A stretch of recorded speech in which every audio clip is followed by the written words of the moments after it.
we are still in this sense of new beginnings, and I've been thinking a lot about so many things. I told you guys that my husband and I, we do these meditations that are kind of like a week.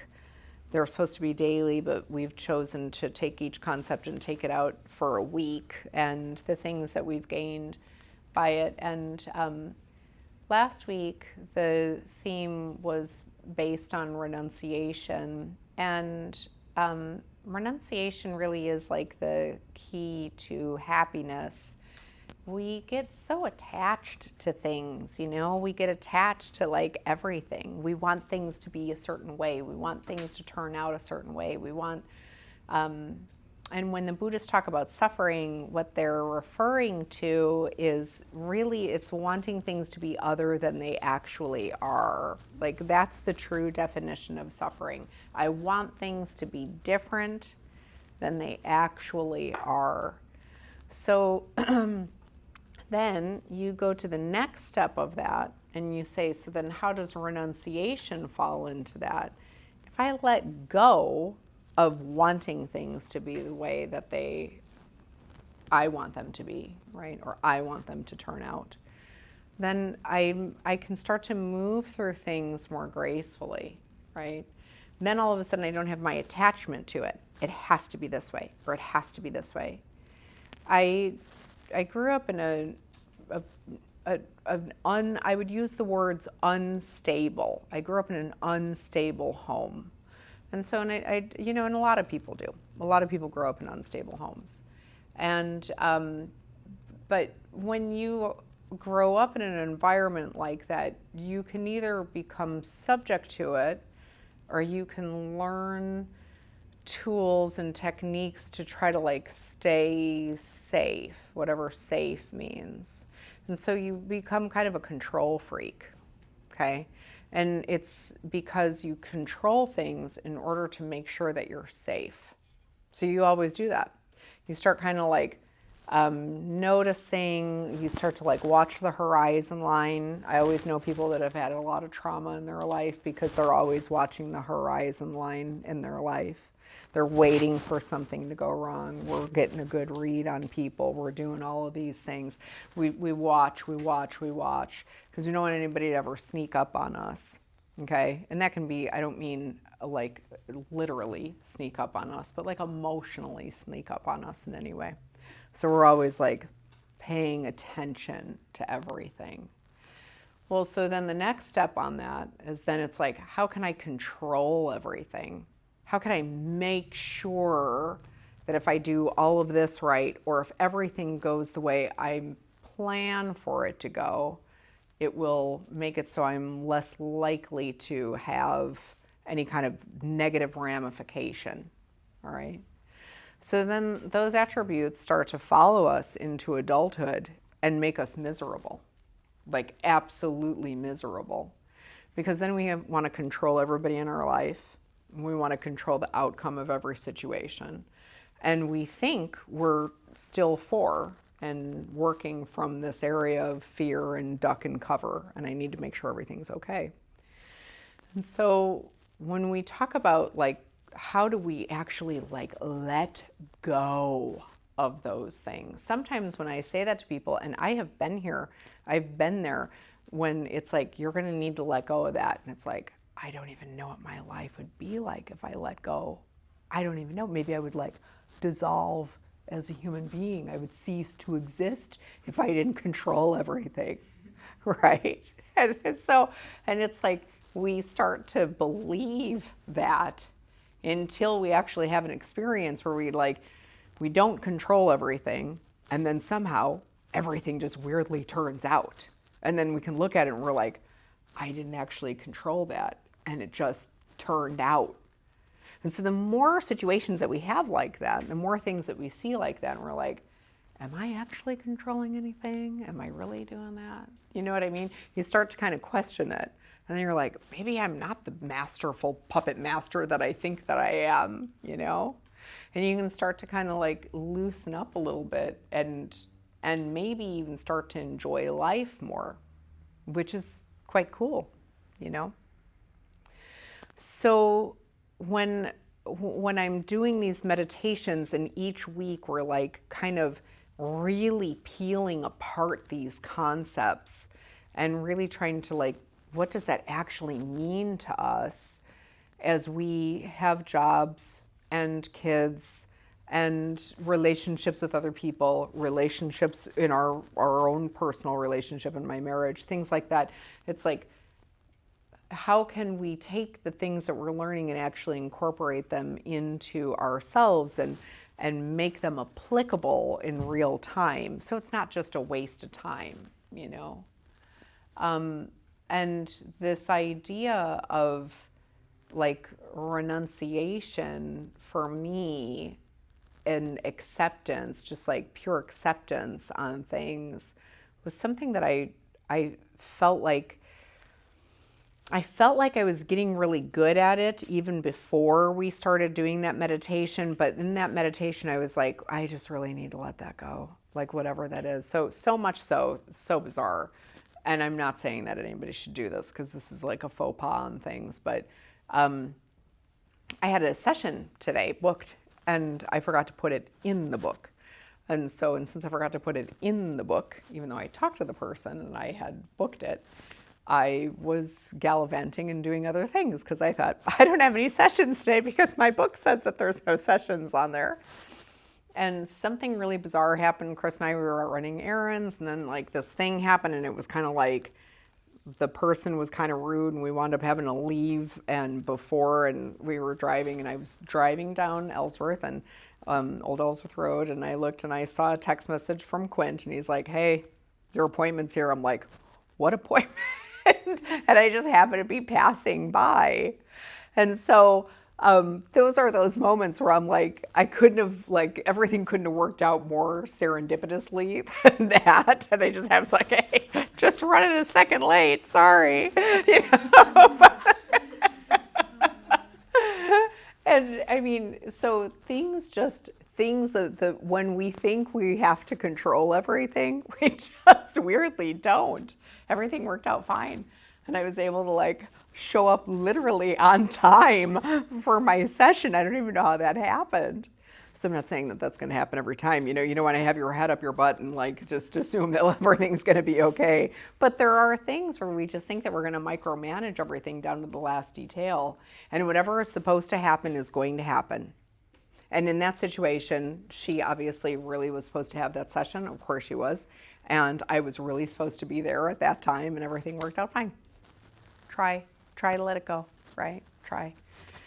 Because the harder we squeeze things, I always think of like if you have, sand in your hands, the harder you squeeze, it just all falls out, and you're not going to have anything left in there. So that's our goal tonight, is we're going to work on this idea of just kind of like walking away from the things that we try so hard to hang on to. Okay? All right, Quentin, just the back light's off and the front one's just a hair down. Oh, does it? Thanks, honey. No, you're fine. There. Okay. All right, everybody. So everybody just go ahead and sit up nice and tall. And I really want you to think of your head, like the crown of your head being pulled and lifted up. But as you do that, try to tuck your chin in just a little bit and then really let your sits bones go and sink into the bolster. So you really should just feel like this, almost like a cord. Or I like to think of the idea of my vertebra being like a string of pearls, but just this cord going straight up and down. Roll your shoulders back a little bit. And then you'll just feel yourself just kind of like sink in there.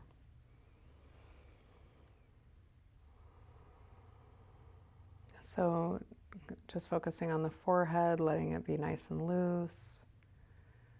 The eyes nice and loose. So as they're closed, it's almost as if you can see just a little bit of light.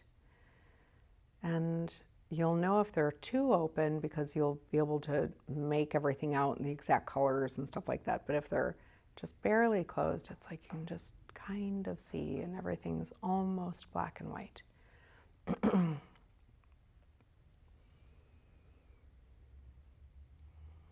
And then check in with your jaw. Make sure you're not clenching your teeth.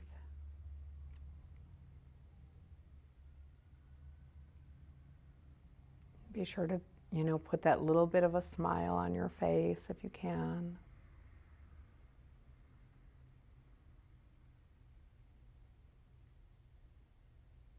You can do chin mudra with your hands if that feels good to you, with the backs of your hands on your knees and your thumb and index just barely, barely touching.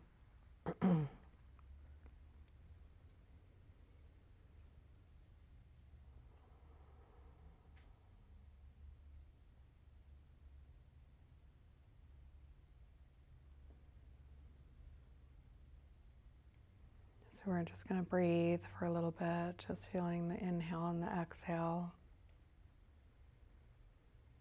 A lot of things that you guys know, just feel the rhythm of your breath, nice and gentle, but be aware of it. Don't let it just sneak past you.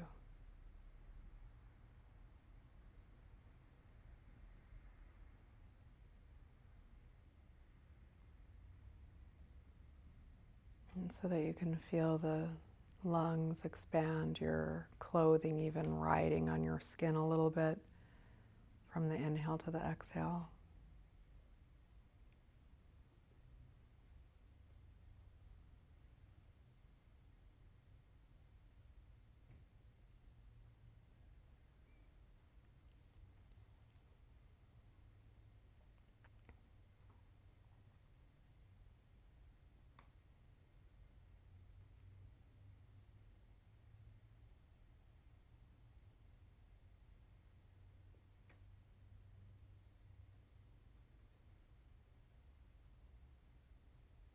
So I'd like you to just think about for a moment that there's a little box in front of you.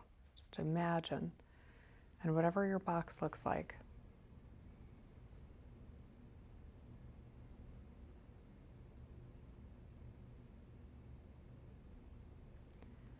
the content within the box is completely inconsequential.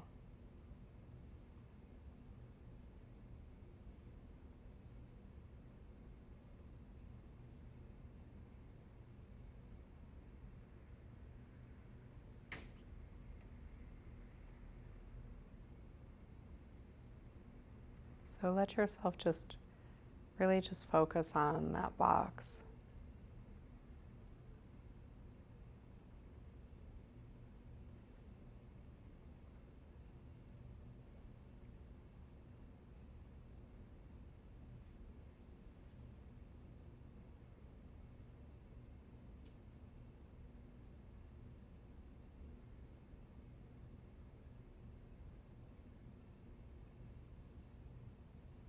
Now we will just put some sort of a value on whatever is inside the box without knowing what it is, without trying to label it, just assuming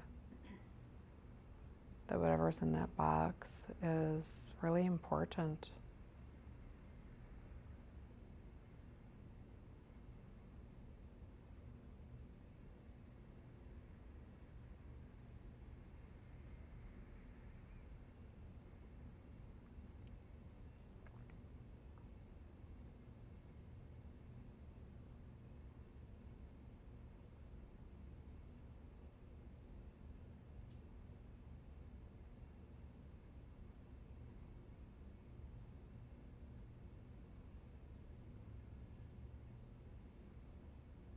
Now, if we know that the box is important, then there's going to be a physiological response to that.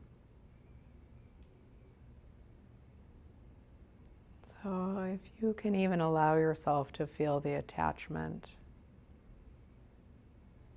to whatever that is.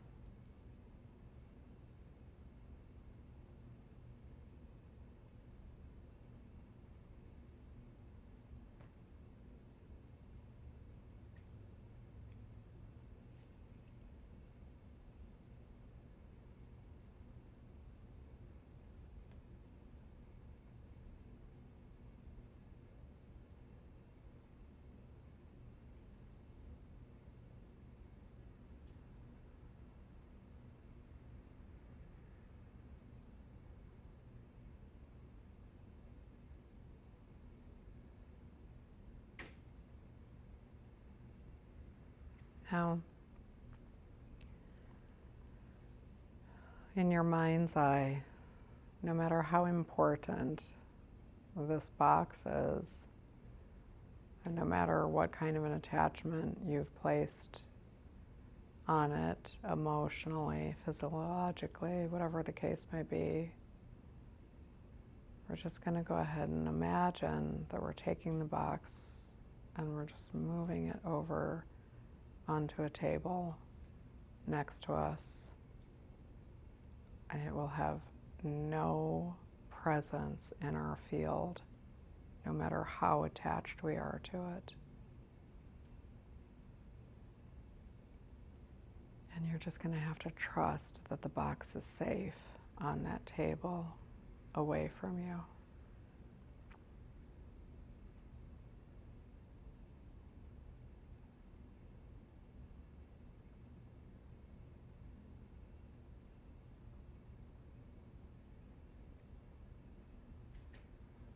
Now we're going to go ahead and move to a different item that we actually are related to. So something or someone in your life that's really important to you. Perhaps it's your car, perhaps it's your child, perhaps it's a situation that you're dealing with. And now you're going to just bring that in front of you.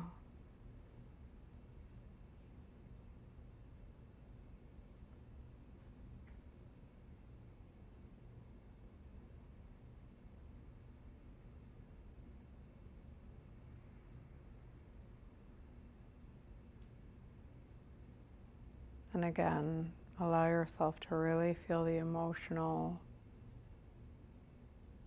connection now. This should be a little bit easier because it's yours.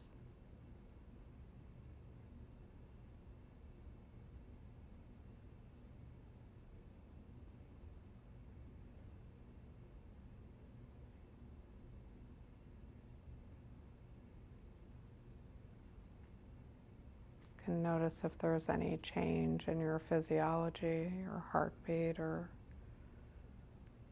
the saliva in your mouth.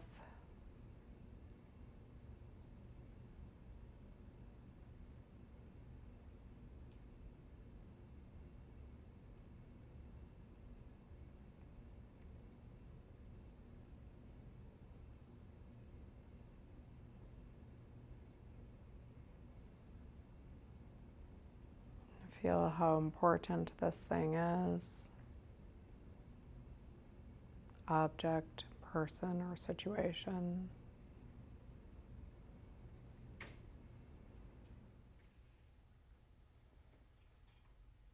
And now you're going to move it over that table, out of your field.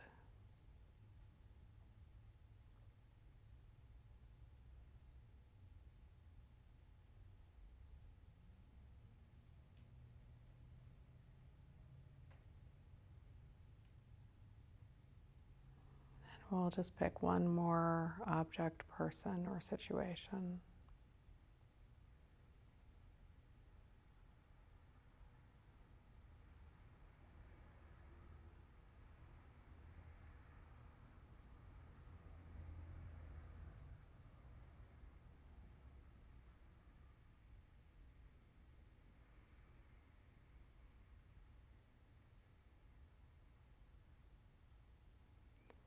And the discipline here is to just stay with the current thing.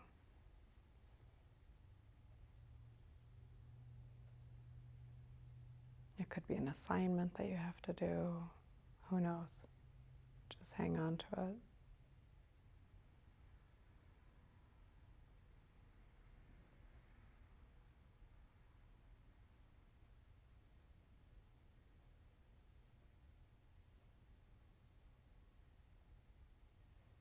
And after you have any type of an emotional response to it, go ahead and move it over to that table so it's out of your field.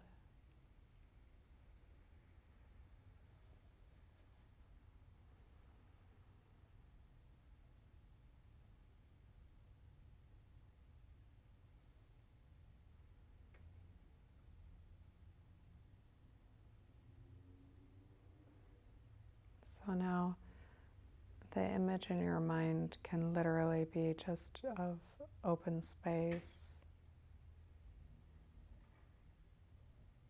And allow the open space to just expand around you.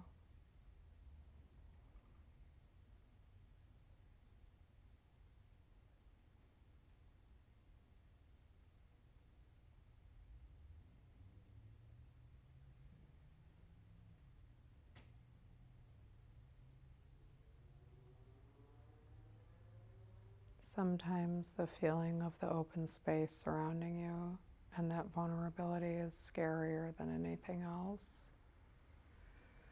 So really just work to allow yourself to feel that space.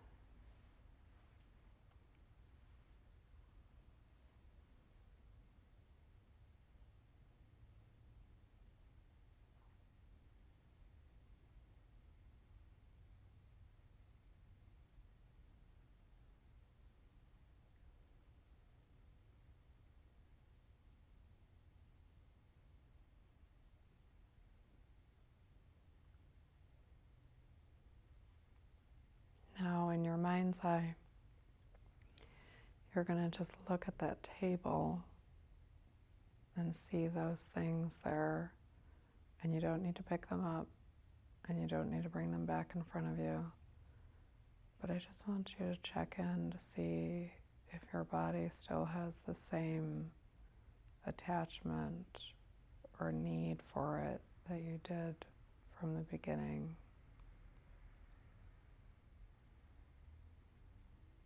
Or if it just looks like stuff on the table.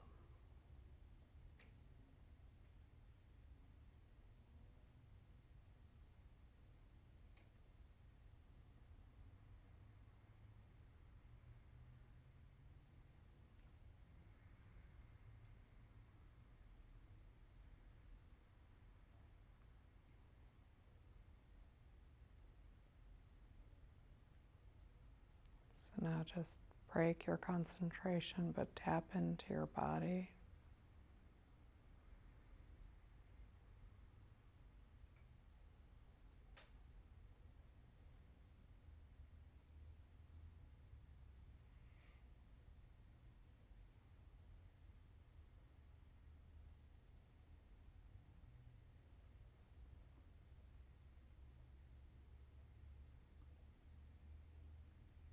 And you can start to move around a little bit.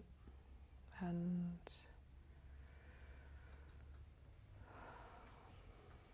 when you're ready to come back online, you can.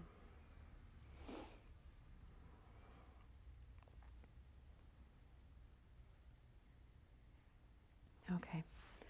So that's a different way to do things, but it's an important practice.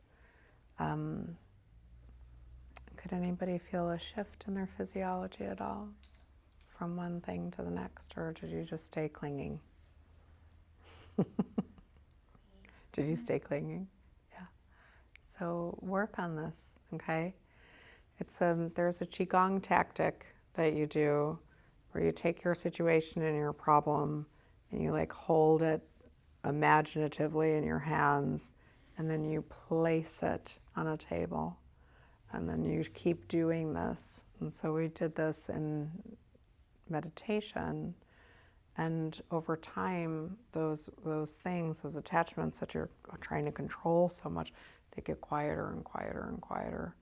So try this, okay? Because it's important. We think we're controlling everything. We just simply are not.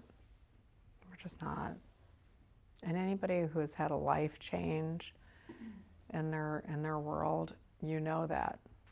You know what I mean? You thought, I had it all together, man. I was holding it all together, and then but it's not. So it doesn't make any difference. You know, go, get up in the morning, be good to people, do your thing. It'll all work out. It really will. It's so bizarre how it does, but it just does. So, okay. So we have coming up this weekend hiking club. Yeah. Yeah, where are you going? Lone Mountain. It's in between Usery and the Salt River. So you go up Ellsworth past Usery Mountain, and then you hit that point where you're coming over the bend and you start to go downhill towards the Salt River from Ellsworth. And all of a sudden, on the left and the right side, there's Tonto National Forest parking, so it's on the right side. On the right side, okay. Very good. And all that information's in moments. You don't have to go off my verbal instructions just now. Okay. What time are you meeting? 8 o'clock there, and we'll be carpooling from here at 7. Okay. But if you plan on carpooling or are interested, please book ahead of time online now for the hiking club, because we'll send out messages probably around Thursday about that. Cool. Super cool. Okay, and then is there anything else? The only thing that's left is, Reiki attunement. If you are looking to become a Reiki practitioner, please, please, please let me know. Our Reiki attunement is next week. I don't know why, but I love the October attunement and I love the January attunement. I have no idea why, probably because the weather is really nice and so it's just nice, But if that's something that you're interested in, please let me know, because we are really excited about this year for Reiki. We had kind of a little meeting before Reiki Share this week, and just the people that we have that are Reiki masters that are so dedicated are just so good. So you're in really, really good hands, and we'll teach you everything you need to know, and it's really a cool, fun community. It really, really is. Yay! Sorry, make that announcement. Thank you. That's right. This Friday is Goddess Circle. So Amanda Sanchez, she spearheads that for us, and she does a great job. So, and that's at 7 p.m. on Friday. So if you're looking to do that. And then the last thing is on the last Saturday of the month, we have Carlin is doing a hip class. So what does that mean? So Carlin is our Iyengar teacher. Iyengar is all about form, alignment, and precision. That's why I like it, because I love to geek out on stuff like that, and it just makes me super happy. And so she is doing a hip workshop. So many of us have issues with our hips. All of our trauma in our body is stored within the body, and people that have a lot of hip pain, it's all the sadness and trauma that's stored inside of them, that whole area. And so it's amazing. I run a bowl on people and that bowl just starts screaming when it gets to the hips. And so she is going to help you with the mechanics of that. So, because everything is energy and we do need to know how to move it. So she's amazing. So I can't say enough good things about her teachings. Does anybody have any questions? Did I forget anything? Paige, Quentin? No? Rightio. I'll see you guys next week. Thank you.